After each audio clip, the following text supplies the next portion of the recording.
Viva en el corazón, luz divina y salvación. Magda habla con Hola, razón. hola, buenas tardes, buenos días, buenas noches, donde quiera que te encuentres, que el Señor te bendiga, que el rostro del Señor siga resplandeciendo sobre cada uno de nosotros. Un día maravilloso, una tarde, una noche maravillosa que ha hecho el Señor para adorarlo, para glorificarlo, para gozarnos en su presencia. Le doy gracias a Dios por este tiempo, gracias a Dios por estos hombres y mujeres que nos ayudan a extender el reino. Bendito sea su nombre. Bien, pues entrando en materia, estamos en la tercera parte de Jesús, el árbol de vida glorificado. Habíamos dicho desde la primera parte, habíamos aprendido cómo Jesús es el mismo espíritu que se creó desde el principio de la creación, con el cual Dios creó, el Padre creó, a través de ese mismo espíritu, y ese mismo espíritu es el que engendró a Jesús y el que hoy está en cada uno de nosotros. Por eso, en Génesis capítulo 1, verso 26, el Padre dice: hagamos al hombre a nuestra imagen y semejanza, porque ya Jesús en el espíritu estaba creando desde el principio de la creación. Habíamos visto por la palabra todo este proceso, cómo Dios podíamos demostrar por la palabra que Dios estaba en el asunto, Jesús estaba en el asunto, y el Espíritu Santo también estaba en el asunto de la creación. Habíamos visto en la segunda parte cómo era necesario que hoy reflexionáramos en esa manera en la que Dios saca a esa primera creación del Edén después que le da vida al hombre a causa del pecado. Y habíamos dicho, era necesario que nosotros reflexionáramos, porque ¿qué le impide a Dios? ¿Qué nos hace creer a nosotros que Dios no nos va a sacar del árbol de vida?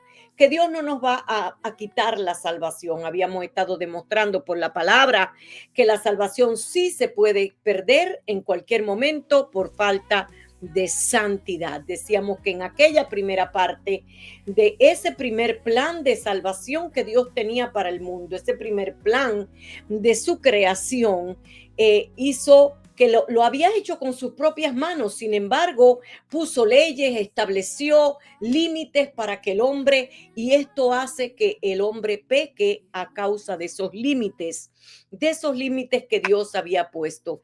Y él había puesto entonces a guardar ese árbol de vida, había sido guardado porque ya habían perdido el derecho a esa vida eterna. Hoy tú y yo tenemos un gran peligro si no nos mantenemos en santidad. En esa primera parte había un requisito indispensable, y era una santidad absoluta. Esa santidad absoluta no ha dejado de ser absoluta, valga la redundancia. Este ha sido el primer requisito para que podamos estar disfrutando de la gloria de Dios y viviendo bajo su presencia, bajo su guianza, bajo todas sus bendiciones en nuestra vida están siempre condicionadas a través de la santidad. Así fue ayer, así fue hoy y así será siempre, porque es el mismo Dios siempre. En esta tercera parte vamos a hablar de ese plan B, el plan de salvación, cómo entra en acción, y vamos a hacer un poco de recuento sobre los primeros 9 capítulos del libro de Génesis. Estos 9 capítulos del libro de Génesis hacen un recuento de cómo esta creación había Dios. Recordemos que desde el capítulo 6, después de que el capítulo 4 y capítulo 5 habíamos hablado la semana pasada, como Dios había traído un hijo de sustitución por la parte de Abel, que a pesar de haber nacido después del pecado, había logrado que Dios lo viera con ojos de bondad, había logrado traer la mejor ofrenda a Dios, y esto había hecho que Dios lo viera como la parte del bien. La parte del mal, del pecado, estaba representada por Caín, y había hecho la maldad, había matado a su hermano Abel, que era el que había hecho lo bueno delante de Dios, a pesar de haber nacido después del pecado de sus padres. Pero habíamos visto en el capítulo 5 cómo Dios le da un hijo de sustitución, su hijo Set. Había nacido el hijo Set, el hijo de sustitución del bien, y de estas dos generaciones se llena la tierra nuevamente. Estas dos generaciones hacen que la tierra se llenen. Ahora, en el capítulo 6, del capítulo 6 al capítulo 9, encontramos a la familia de Noé. Vemos en los primeros versos cómo Dios habla de que esta generación que había nacido, recuerde que hay que tener mucho cuidado porque aquí hay un detalle importante y es un misterio que se revela en el capítulo 6, que esto ha dado lugar a que hayan falsas doctrinas o falsa información bíblica en cuanto a estos capítulos, a este capítulo 6, los primeros 6 versos del capítulo 6 de Génesis, habla de que toda la generación había tenido un pensamiento de mal, porque los hijos de Dios se habían casado con las hijas de los hombres. Y hay una falsa doctrina por ahí que se establece que estos hombres que se habían casado con las hijas de los hombres, estos hijos de Dios, eran ángeles. Déjeme decirle, eso es un error garrafal. La Biblia no establece en ningún momento que eran ángeles. No lo dice en ningún momento, pero también dice la Biblia en el libro, cuando analizamos la doctrina de Jesús, cuando a Jesús lo confrontan y le dicen a Jesús, le hacen la pregunta y le dicen, bueno, y entonces este hermano que no quiso estar con la esposa recuerda esa ley donde los hermanos tenían que hacerse responsable y casarse con la esposa del hermano que muriera para poder seguir dando generación. Y le preguntan a Jesús, y entonces si este no se quiso casar con la hermana, ¿qué va a pasar en la resurrección? Y Jesús les dice y les aclara, siempre en este caso, les dice, recuerde que en la resurrección no tendremos cuerpo, ni nos casaremos ni nos daremos en casamiento, porque seremos como los ángeles. Los ángeles son un espíritu que usted y yo no vemos, que puede venir ese espíritu sobre nosotros y usarnos como ángeles, puede ser. Pero los ángeles en ningún momento dice la Biblia que se casaron con las hijas. Cuando nosotros analizamos la palabra de Dios, perdón, a la luz del Espíritu y bajo la revelación del Espíritu de Dios, podemos encontrar detalles que nos pueden llevar a la conclusión de que estos hombres, hijos de Dios, que habla el capítulo 6, eran los hijos de aquella generación que había nacido antes del pecado. Antes de que ellos conocieran el bien y el mal, antes de que Adán y Eva conocieran el bien y el mal, ellos habían tenido generaciones. ¿Por qué puedo decir que habían tenido generaciones? No lo estoy inventando, lo dice la palabra de Dios. En el verso 22 del capítulo 3 de Génesis, dice que Adán, he aquí, el hombre es como uno de nosotros, no, perdón, donde él le dice en el 19, en el 20, y llamó a Adán el nombre de su mujer Eva, por cuanto ella era madre de todos los vivientes. Si era la madre de todos los vivientes, quiere decir que Eva había tenido muchos hijos antes del pecado. Es necesario que aclaremos y corrigamos esto, porque me hicieron una pregunta en cuanto a este concepto de que los ángeles se habían casado con las hijas de las mujeres. Esa es la falsa información que anda por ahí, donde están demostrando aparentemente por la palabra que los ángeles se habían casado con las mujeres y que de ahí nacieron los gigantes. En ningún momento. en mi entender y a través de la luz de la palabra del Espíritu Santo, en este verso 20 dice que Eva era madre de muchas generaciones, de las generaciones que habían nacido antes del pecado. Recuerde que después del verso 15 del capítulo 3 de Génesis es donde Dios establece la maldición, y una de las maldiciones es que la mujer tendría que parir con dolores de parto. Esto quiere decir que antes del pecado, Eva parió sin dolores de parto. Eva parió con muy pocos dolores, vamos a decir, porque dice, se aumentarán los dolores en tu preñez. En gran manera los dolores en tu preñez. Multiplicaré en gran manera los dolores en tu preñez. Quiere decir que antes del pecado, esto está en el verso 16 del capítulo 3 de Génesis, antes del pecado, Eva paría aparentemente sin dolor, muy poco dolor, porque se multiplicaría en gran manera. Es decir, que ella parió en ese tiempo sin dolores y hubo una generación. Yo considero, esto lo digo yo, esto lo digo yo, esto lo pienso yo, esto lo veo yo por el Espíritu, que si aquella generación nació en aquella gloria de Dios, nació en aquella perfección, debían de ser hombres robustos, debían de ser hombres muy saludables, hombres gigantes, hombres muy poderosos. Esos hijos, esos eran los hijos de Dios.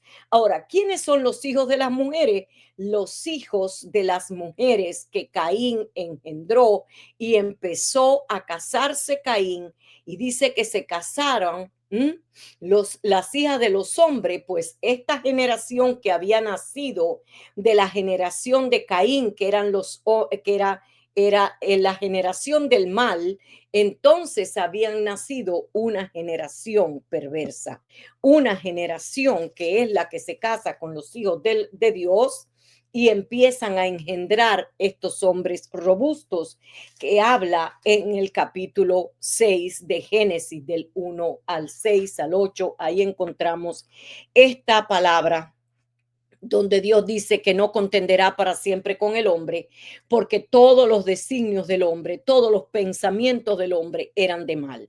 Así es que decide Dios raer la tierra, pero en ningún momento dice que los ángeles se casaron con las mujeres. Dice que los hijos de Dios, y si Eva tuvo una generación, como dice el verso 20 en el capítulo 3 de Génesis, que era madre de muchas generaciones, entonces ahí nacieron hombres, ahí nació una generación perfecta antes del pecado, y después del pecado hubo una generación que se unió. Bien, aclarado esto, continuamos con esta historia de Génesis. Bendito sea el Señor, mucha revelación en el capítulo 1 de Génesis, mucha revelación. Capítulo 1 al capítulo 9, una generación completa. Vemos entonces que en este capítulo 6, luego del verso 6 en adelante, dice que Dios se arrepintió de haber traído a esta generación. Dios se arrepiente de haber traído esta generación al mundo, de haber traído a estos hombres al mundo, y decide raer la tierra con todos los hombres y todo lo que había creado. Pero Dios se encuentra con un hombre justo, recto, un hombre que caminó con Dios, y dice que era perfecto en sus generaciones. Así que él y su generación, Dios logra guiar a Noé hasta que salve esta generación. Y por causa de Noé, gracias a Noé, usted y yo estamos en esta tierra. Si no, no existiera hombre sobre la tierra. Porque luego entonces de Noé, de estos tres hijos que tuvo Noé en este tiempo, capítulo 6, capítulo 7, 8 y 9, vemos cómo esta generación de Noé se multiplica, pero también hay un hijo de Noé que comete pecado. Can comete el pecado de ver la desnudez del padre y recibe una maldición, y de ahí vemos los cananeos y toda esta descendencia de mal que hay en todas las generaciones. Hasta el capítulo 12, donde Dios hace el llamado a Abraham, Cuando buscamos la genealogía, nos damos cuenta que Abraham es hijo de Sem, uno de los, el hijo mayor de el primogénito de Noé, que no cometió pecado. Que no cometió pecado, ahí hay otra descendencia del bien por donde viene Abraham. Y de Abraham, entonces dice Dios, le hace el llamado a Abraham y le dice, en ti serán benditas todas las familias de la tierra. Todas las familias de la tierra, usted y yo estamos debajo de esa bendición si nosotros seguimos la fe de Cristo. Tremendo. Si seguimos la fe, si seguimos las ordenanzas, los mandamientos de Dios, entonces podemos ver que hay un camino perfecto para que podamos recibir estas bendiciones de Abraham. Así es que, siguiendo esta historia, ¿cómo entonces puede llegar Jesús a la tierra, a hacerse hombre, a ser Dios, un hombre, y venir en esa, en un vientre de una mujer, entonces engendrar al Hijo de Dios? Tremendo, porque había un plan B, un plan B. Y este plan B aún no estaba diseñado, aún estaba diseñado, pero aún no estaba revelado. En el libro de Hebreos, capítulo 9, el escritor a los Hebreos nos confirma cómo este diseño de la vida eterna, de esa luz estaba creando y de que esa luz estaba creando desde el principio de la creación, como todavía no estaba revelado.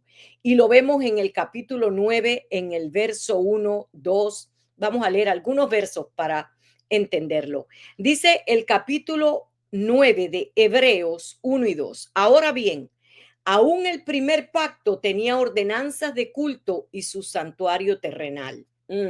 Un santuario terrenal todavía en el antiguo pacto. En ese primer pacto, en ese, como yo le digo, en ese primer plan perfecto que Dios tenía para el hombre. En el verso 2 dice, en la primera parte, llamado el lugar santo, estaban el candelero, la mesa y los panes de la propiciación. Está el escritor de los Hebreos relatando y describiendo aquella tienda de reunión que Dios le ordena a Moisés. Recuerda que Moisés fue el que rescató, entonces hay toda una genealogía, dice que desde Abraham hasta David hay 14 generaciones y dentro de esas 14 generaciones está Jacob, los hijos de Isaac, recuerda, los hijos de Isaac, el hijo de la promesa de Abraham, y en él serían benditas toda la familia de la tierra. Empieza esta generación nueva, estas 14 generaciones a procrear, a multiplicarse, pero también el pecado estaba dominando al hombre en estas generaciones. Por tanto, Dios había dado una promesa. Primero, a Noé le promete que nunca más raería el hombre de la tierra, pero sí habría castigo, porque impone una ley y si nosotros analizamos toda la ley, habla de esa perfecta santidad. Incluso los 10 mandamientos, podemos revisar los 10 mandamientos y los 10 mandamientos contemplan una perfecta santidad, requisito indispensable para poder tener derecho a ese árbol de vida. Y ya lo habíamos visto en la primera y la segunda parte de este seminario. Bien, está ahora el escritor a los Hebreos hablándonos de ese tabernáculo, como en el tabernáculo de reunión que Dios le manda hacer a Moisés, el primer lugar de reunión donde él constituiría sacerdotes, personas que le ayudarían a poder manejar a un pueblo que se había multiplicado de manera exagerada.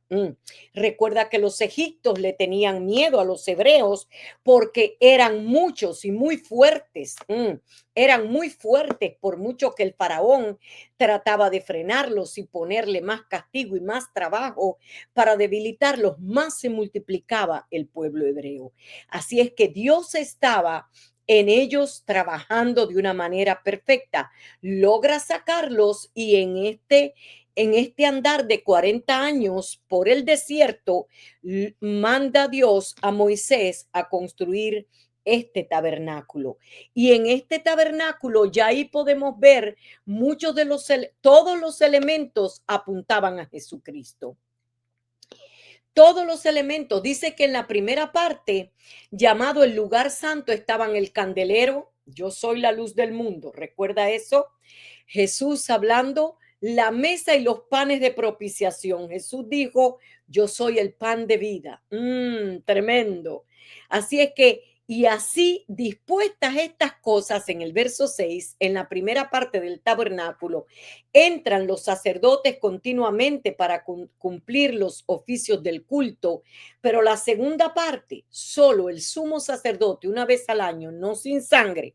Recuerde que Dios en Génesis capítulo 1, capítulo 3, ahí ya Dios tuvo que hacer un sacrificio, hubo que haber un derramamiento de sangre para poder cubrir la desnudez de Adán y Eva. Sin sangre, no sin sangre, no sin sangre. La sangre de Cristo hoy nos limpia, nos purifica, nos hace justos delante de Dios, nos justifica para poder entrar en la presencia de Dios. Dice aquí en el capítulo 9 de Hebreos, en el verso 7, pero en la segunda parte de este tabernáculo, solo el sumo sacerdote una vez al año, no sin sangre, la cual ofrece por sí mismo y por los pecados de ignorancia del pueblo, dando el Espíritu Santo a entender con esto que aún no se había manifestado el camino al lugar santísimo.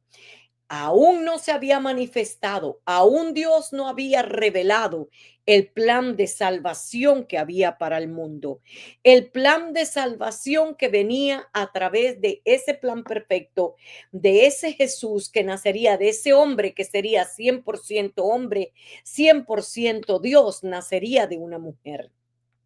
Así es que dice el verso 8, dando el Espíritu Santo a entender con esto que aún no se había manifestado el camino al lugar santísimo, entre tanto que la primera parte del tabernáculo estuviese en pie.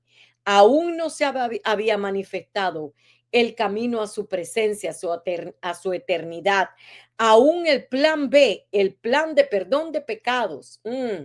El plan de perdón de pecado, el plan de vestirnos con la justicia divina, por medio de esa justificación del lavado que nos hace hoy la sangre de Cristo, de un cordero perfecto, y el plan de resurrección de los muertos, el plan de la vida eterna, el plan de tener, cómo podemos tener derecho a ese árbol de vida, no se había dado a conocer. No se había dado a conocer. Jesús aún no había llegado a la tierra. Jesús aún no había llegado a la tierra. Estaba en espíritu obrando. En espíritu obrando en la creación y en todo el proceso del pueblo hebreo, del pueblo de Israel, de ese pueblo escogido de Dios, cómo Dios estaba dando oportunidades al pueblo, y lo vemos en toda la extensión de la palabra, cómo se divide el reino de Israel, toda la historia del pueblo de Israel, cómo lo vemos minuto a minuto, a medida que vamos avanzando en las escrituras, en el conocimiento de la palabra, en el escudriñar las escrituras, vemos este plan perfecto que venía desde el principio de la creación. Pero aún Jesús no había sido eh, engendrado en el vientre de María. Así es que Dios, en su inmenso amor, y por eso siempre proclamo que el amor de Dios lo tenemos que ver desde el principio de la creación. Este amor de Dios, ese inmenso amor por el hombre, lo vemos en todo ese Antiguo Testamento, tratando Dios con el hombre, dando nuevas oportunidades para poder llegar a ese plan perfecto.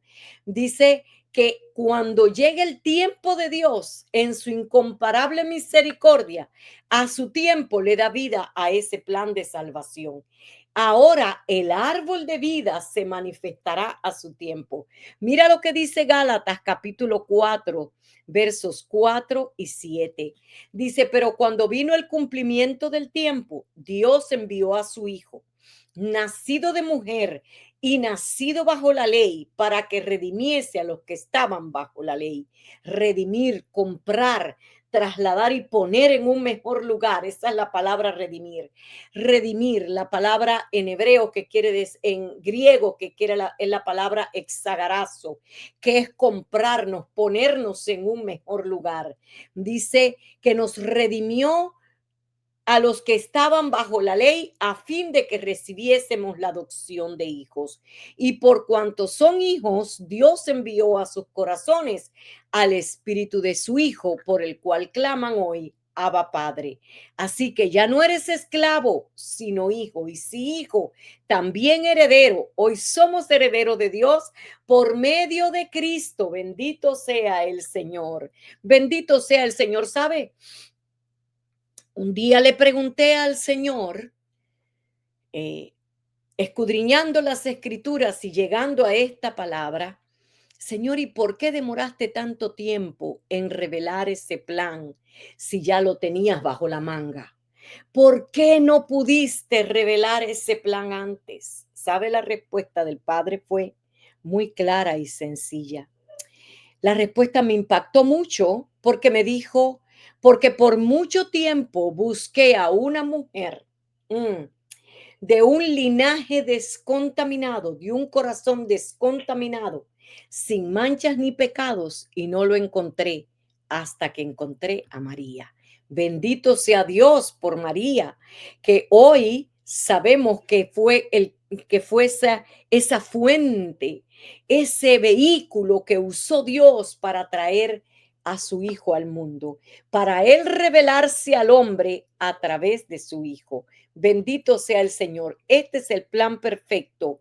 Hoy, así que, así como Dios buscó en aquel tiempo un corazón perfecto, un corazón que no tuviera pecado, asimismo hoy busca en nosotros un corazón descontaminado para manifestar su gloria.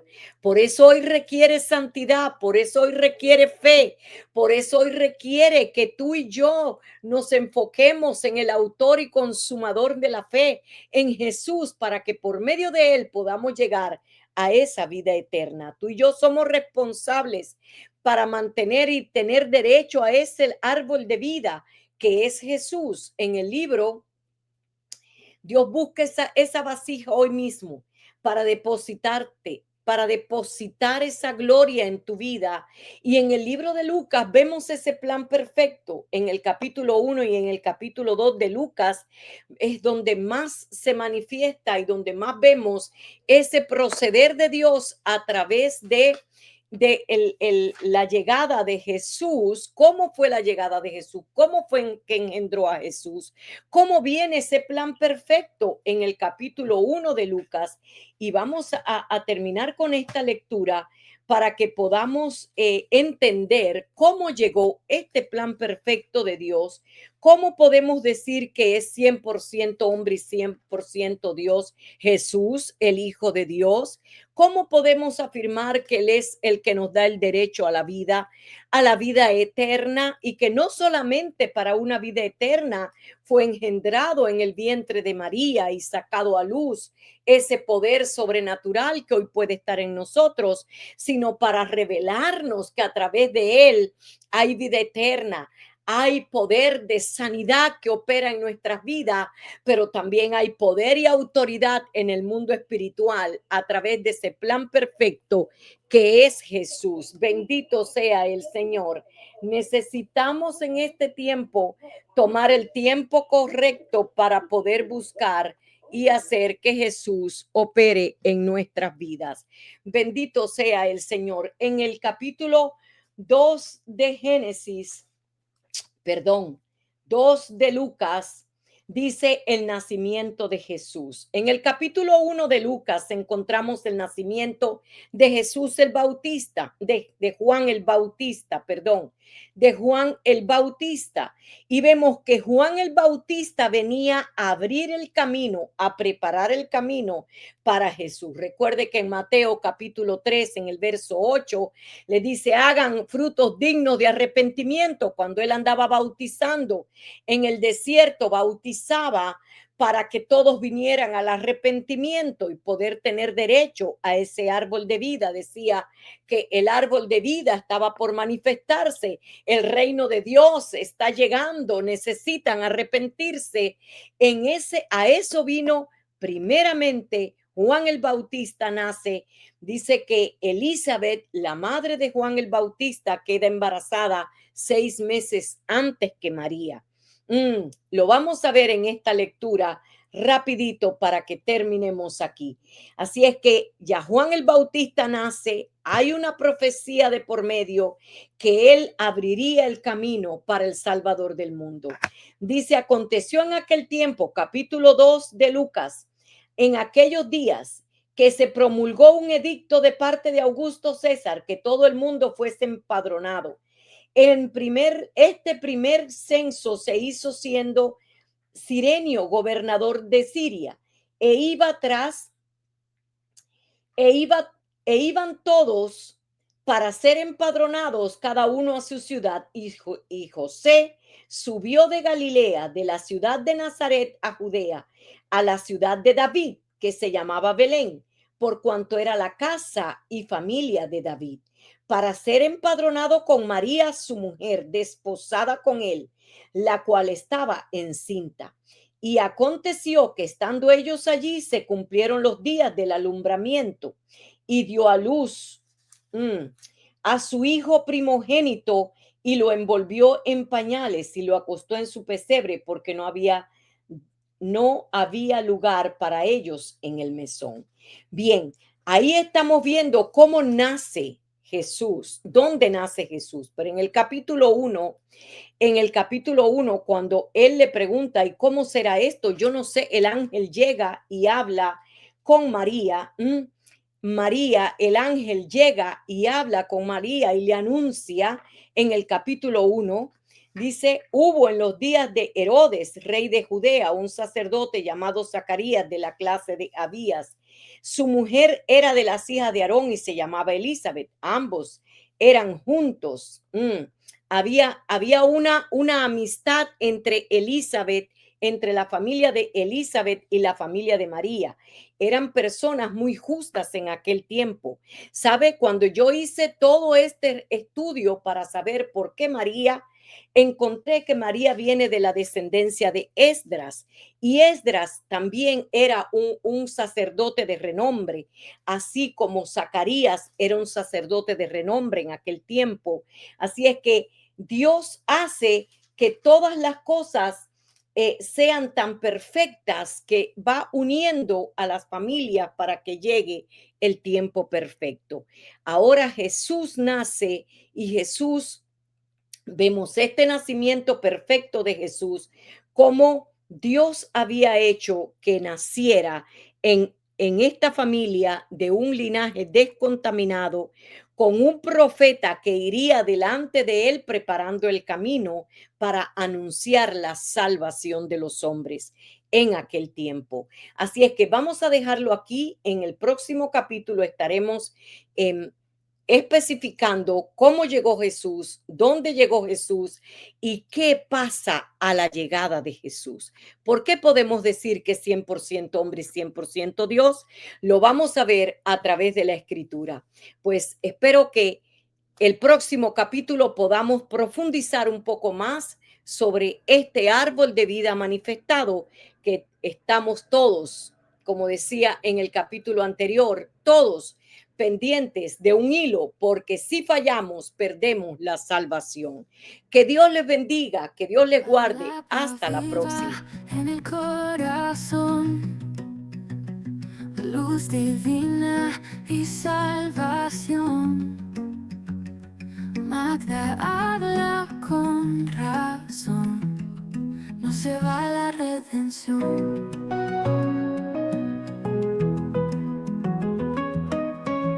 Programa de vida y fe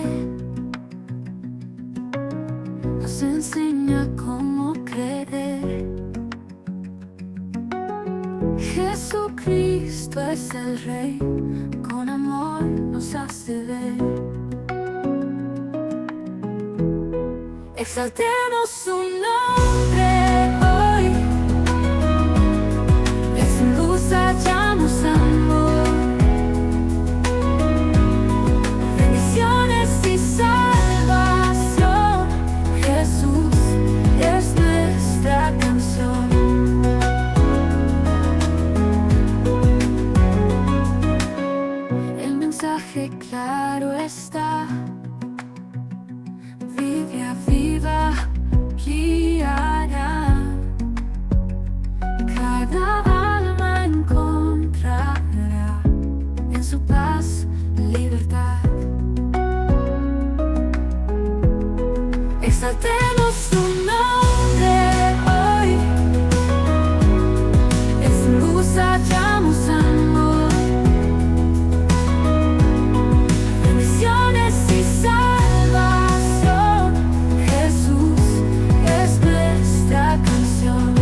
vive en armonía, vivimos en su bondad.